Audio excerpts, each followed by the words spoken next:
রাজপথের বীর যোদ্ধা, রাস্তার বীর যোদ্ধা বীরাঙ্গনা আপুরা, তোমাদের সাথে আমি আছি। তোমাদের সাথে কেউ নাই, বাংলাদেশে তোমাদের সাথে কেউ নাই, কিন্তু তোমরা মনে রাখো তোমাদের এই ভাই তোমাদের সাথে আছে। আমি থাকতে তোমাদের কোনো ভরসা নাই। কি নাই? আমি থাকতে তোমাদের কোনো ভরসা নাই। বিষয়টা হলো, তোমরা যে প্রকাশ্যে সিগারেট খাওয়ার জন্য তোমরা যে আন্দোলনে নামছো, রাস্তায় নামছো, তোমরা রাস্তার বীর যোদ্ধা, তোমরা মানে রাস্তার কইলে তো একটা অপমান করা হয়, তোমরা রাজপথের বীর যোদ্ধা। এক ভদ্রমহিলা সে বইতে লাগছে যে পুরুষরা খাড়াইয়ে প্রসাব করতে পারলে তারা কেন খাড়াইয়ে প্রসাব করতে পারবে না, মানে পুরুষরা খাড়াইয়ে মরতে পারলে তারা কেন খাড়াইয়ে মরতে পারবে না।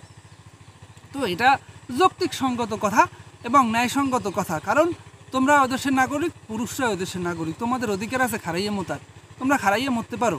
এর সাথে সাথে পুরুষরা বিড়ি খাইবে, সিগারেট খাইবে, তারপর তামাক খাইবে, তারপরে গাঁজা খাইবে, মদ খাইবে, তোমরা কেন পারবে না? এটা তোমাদের অধিকার। তবে প্রশাসন যদি সেটা নীরব থাকে, কিন্তু এই আমাগো মাসাসিগো মতো মহিলারা প্লাস হইল শঙ্কর স্যারের মতো টিচাররা যদি সামনে পড়ে, সেক্ষেত্রে সেই দায়ভার তোমাদের। কারণ আমি থাকতে তোমাদের কি নাই? ভরসা নাই।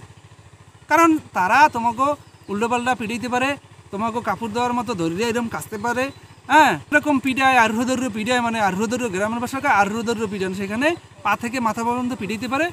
সেই পিটানিতে পূর্ণ কৃতিত্ব তোমার। আর যদি কোনো অ্যাক্সিডেন্ট, বাইচান্স যদি কোনো অ্যাক্সিডেন্ট ঘটে, সেটা হবে কাকতালি ব্যাপার। কারণ বাংলাদেশে এরকম টিচার এখনও আছে যাদের দেখলে পোলাপানি এর মধ্যে সিগারেট খায় না, যদি দেখে তারা কোনো কায়দায় যে নারীরা প্রকাশ্যে ধূমপান করতেছে, তবে তাদের মাথা ঠিক থাকবে না, তারা কিন্তু ধরিয়ে তোমাকে পাশার দেবে এবং মাথা থেকে পা পর্যন্ত আরো পিটিয়ে দিতে পারে।